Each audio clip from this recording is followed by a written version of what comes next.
welcome back to my channel. So today in this video we'll be seeing Geography Chapter 1 Resources and Development. This is a quite long chapter but still it's very interesting, and at the starting you'll be feeling like you're studying economics but it's actually geography. So let's go into the topic. What is a resource? What do you think will be a resource?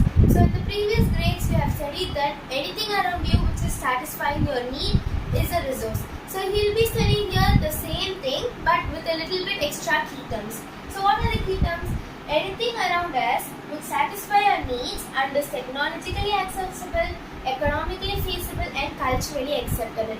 So what are these three terms? Technologically accessible or economically feasible or culturally acceptable. So let me take technologically accessible first.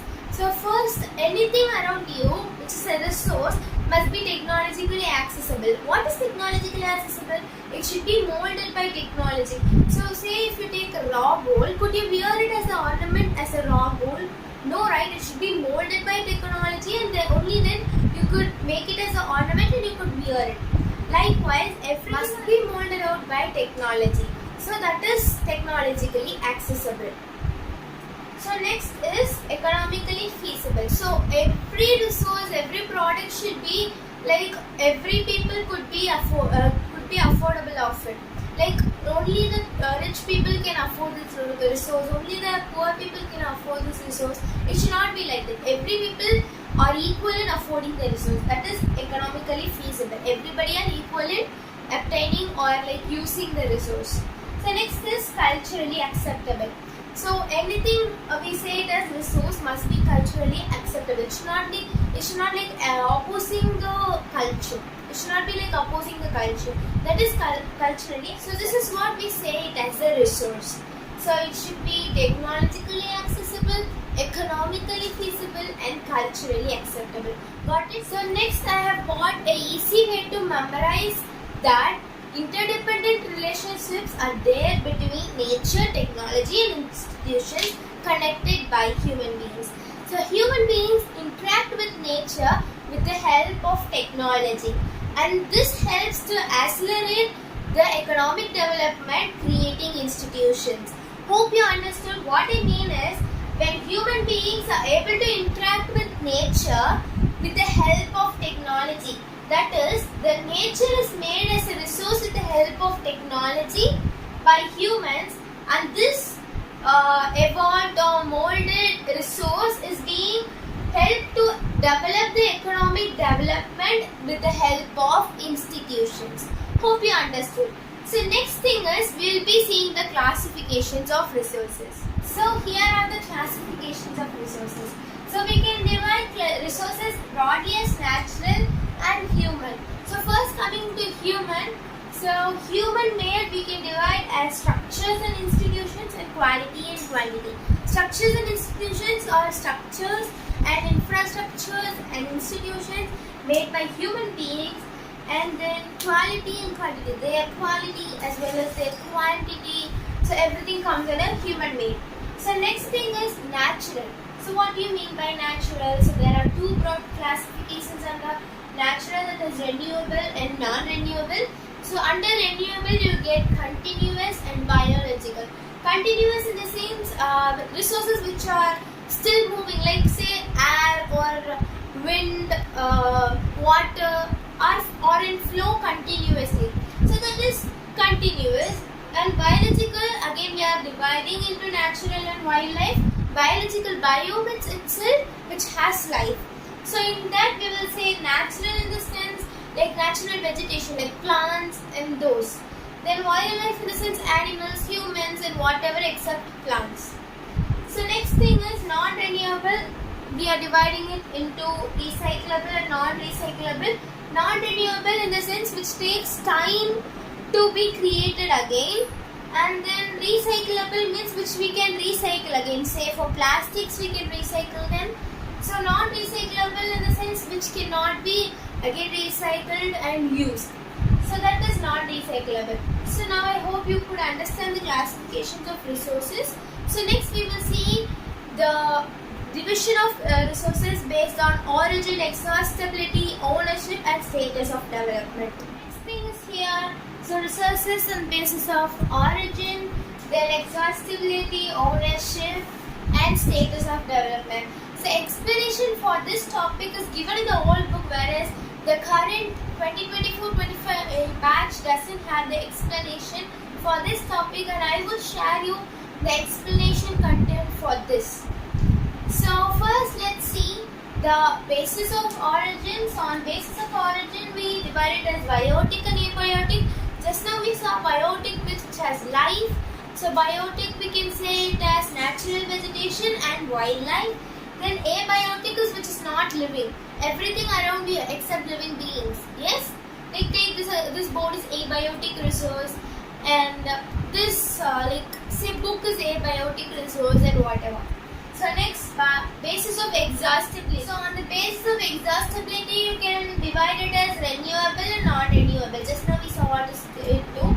So renewable means which can be renewable in the sense it takes time to renew. It's not like it is never going to be renewed. It will be renewed, but it takes long time to renew.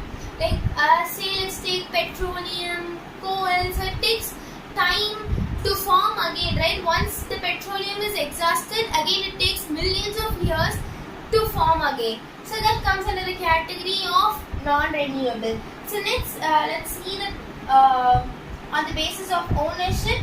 So we can divide it as individual, community, national, and international.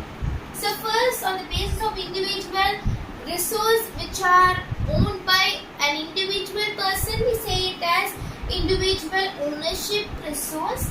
And then community, when a particular community owns a resource, we say it as community. Then national, in the sense when the whole nation has a resource, we say it as national resource. Say for 22 nautical miles, right? So when the ocean area after the boundary, the ocean area of 22 nautical miles belong to one particular nation. Yes? Beyond that 22 nautical miles, you cannot do anything. The next thing is international. So international resource which can be decided only by the international unions. Yes, resources which belong to the whole globe. Yes, that we say it as international resource. So next, coming to the basis of status of development. So we have potential resource, developed resource, stock, and reserves. So potential resource is what we found it, like we have the resource but which is not being utilized. Say the solar energy in Rajasthan, we are not utilizing it but it's still there. So that we say it as potential resource. Then developed resources are resources which we are using right now, which we are not wasting, we are utilizing right now. We say it as developed resource. And stock resources are resources which we still have but which is not being molded by the technology, which is like we don't know what is the technology which we can utilize it. Say the solar energy and wind energy in Rajasthan, for what purpose we can use it for. Yes, so we cannot mold it by the use of technology. That is stock resource. And then reserves are reserved resource which are kept for the future use, for the future generation. Things that like either it is used down slowly or it is being kept for the future generation to use. That is the final thing. So I have shared you the picture for this whole explanation in this video. Next is the development of resource. So we think that the resources are the free gifts of nature, but it's actually not like that. Resources are not the free gifts of nature, but many assume it is like that.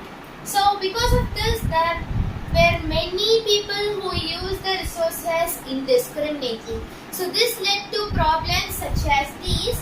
So like depletion of resources. So you can remember it like DAI. So this is a keyword for this, DAI. So first thing is depletion of resources. So the resources are started depleting. They started depleting, like they started reducing day by day. Then accumulation of resources in one hand. So a particular group of people, a particular person started to get more resources, needed resources, and that got accumulated in one hand, which created a separation between the society, like the haves and have-nots. Have in the sense the richest who had accumulated the resources in their hand, and have-nots are the poor people who could not afford them.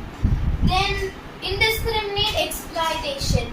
So as many people have started to use the resources for their need greedily, so this led to very much indiscriminate exploitation, which led to global crisis, global problems such as ozone layer depletion and global warming.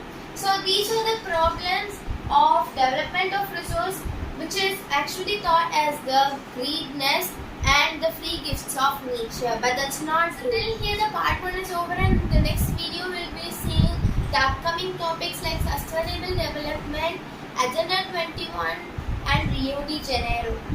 Bye.